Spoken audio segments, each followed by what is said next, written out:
আসসালামু আলাইকুম। কেমন আছেন বন্ধুরা? আল্লাহর রহমতে আলহামদুলিল্লাহ আমি অনেক অনেক ভালো আছি। বন্ধুরা, আজ ভীষণ লোভনীয় স্বাদের একটা রেসিপি তৈরি করব। আজ আমি তৈরি করে দেখাবো গরুর মাংসের রেজালা। খুব সহজ পদ্ধতিতে ঝটপট করে আমি যেভাবে এই গরুর মাংসের রেজালাটা তৈরি করি সেই পদ্ধতিটাই আপনাদের সাথে শেয়ার করব। আশা করছি সকলের কাছেই রেসিপিটা খুব ভালো লাগবে। আজ আমি তৈরি করব 8 কেজির গরুর মাংসের রেজালা। আমি গরুর মাংসটাকে বড় বড় সাইজ করে কেটে নিয়েছি এবং হাড় চর্বি সহ মিক্স মাংস ব্যবহার করেছি। মাংসটাকে ভালোভাবে ধুয়ে পানিটা ঝরিয়ে নিয়েছি। এখানে আমি পেঁয়াজ, রসুন এবং আদা 250 গ্রাম একসাথে নিয়ে পেস্ট করে নিয়েছি। আমি এখানে 2 কাপ পরিমাণ পেঁয়াজ কুচি দিয়েছি। আমি হাফ কেজি টক দই ব্যবহার করেছি। বন্ধুরা, 8 কেজি গরুর মাংসের জন্য যতটুকু মশলা প্রয়োজন ঠিক সেই অনুযায়ী মশলাগুলো আমি ব্যবহার করছি। 10-15টা এলাচ দিয়ে দিলাম, সবুজ এলাচ, 5-6টা তেজপাতা, লবঙ্গ দিয়ে দিলাম 1 টেবিল চামচ, গোলমরিচ হাফ চা চামচ এবং দারচিনি দিয়ে দিলাম 8-10টা। একটা স্টার মশলা দিয়েছি এবং এখানে কাবাব চিনি দিয়েছি হাফ চা চামচ। বন্ধুরা, আমি আমার প্রয়োজন অনুযায়ী মশলাগুলো ব্যবহার করছি। আপনারা আপনাদের প্রয়োজন অনুযায়ী বাড়িয়ে কমিয়ে বা উপকরণ অনুযায়ী মশলাগুলো বাড়িয়ে কমিয়ে অ্যাড করে দেবেন। স্বাদ মতো লবণ দিয়ে দিলাম, 2 টেবিল চামচ দিয়ে দিলাম লাল মরিচের গুঁড়া, 2 টেবিল চামচ হলুদের গুঁড়া, ধনিয়ার গুঁড়া 2 টেবিল চামচ এবং জিরার গুঁড়া দিয়ে দিলাম 2 টেবিল চামচ। বন্ধুরা, আমি মশলাগুলোকে আমার প্রয়োজন মতো বা আমার উপকরণ অনুযায়ী কিন্তু আমি ব্যবহার করছি। আমি এখানে দিয়ে দিলাম 1 কাপ পরিমাণ তেল। আমি তেলটা আবারও পরবর্তীতে ব্যবহার করব এবং গরম মশলার গুঁড়ি, আমার ঘরে হোমমেড তৈরি করা গরম মশলার গুঁড়ি, সেখান থেকে আমি 2 টেবিল চামচের মতো দিয়েছি। আপনারা চাইলে বাজারে কেনা মশলাটাও এখানে ব্যবহার করতে পারবেন। বন্ধুরা, মশলাগুলো সব দেওয়া হয়ে গেলে এরপর আমি খুব ভালোভাবে মিশিয়ে নেব। হাতে আমি ভালোভাবে মিশিয়ে নেব। আপনারা চাইলে স্প্যাচুলা দিয়ে কিংবা হাতল দিয়ে মিশিয়ে নিতে পারেন, তবে আমি খুব ভালোভাবে হাতে মিশিয়ে নিতেই পছন্দ করি। ভালোভাবে মিশিয়ে নেওয়ার পরে হাতটা ধুয়ে 1 কাপ পরিমাণ পানি আমি এখানে দিয়ে দেব।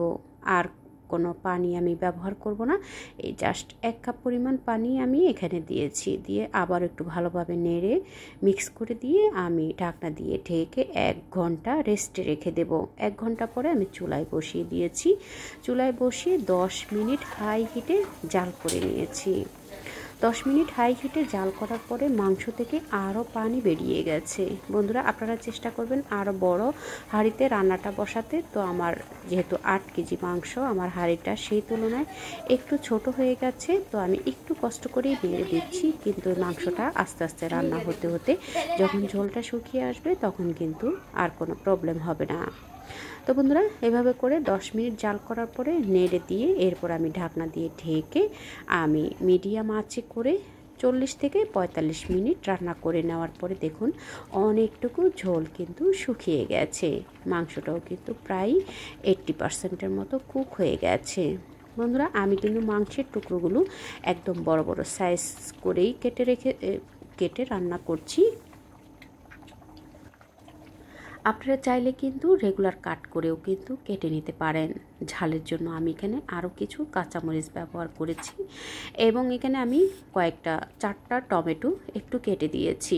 বন্ধুরা, আপনাদের হাতের কাছে যদি টমেটো সস থাকে সেক্ষেত্রে আপনারা টমেটো সসও এখানে ব্যবহার করতে পারেন। তো আমি টমেটো সসটাও পরবর্তীতে ব্যবহার করব। আমি এখানে 4টা টমেটো কেটে দিয়েছি এবং কয়েকটা আলু বোখরা দিয়েছি। প্রায় 8 থেকে 10টা আলু বোখরা দিয়ে চুলার আঁচ মিডিয়ামে রেখে আরও 20 মিনিট দমে বসিয়ে রেখেছি। এখন আমি ফোড়ন দিয়ে দেব। ফোড়ন দেওয়ার জন্য আমি সরিষার তেলটাই ব্যবহার করেছি। আমি এখানে 1 কাপ পরিমাণ সরিষার তেল এবং 4-5টা শুকনো মরিচ, একটা বড় আস্ত রসুন এবং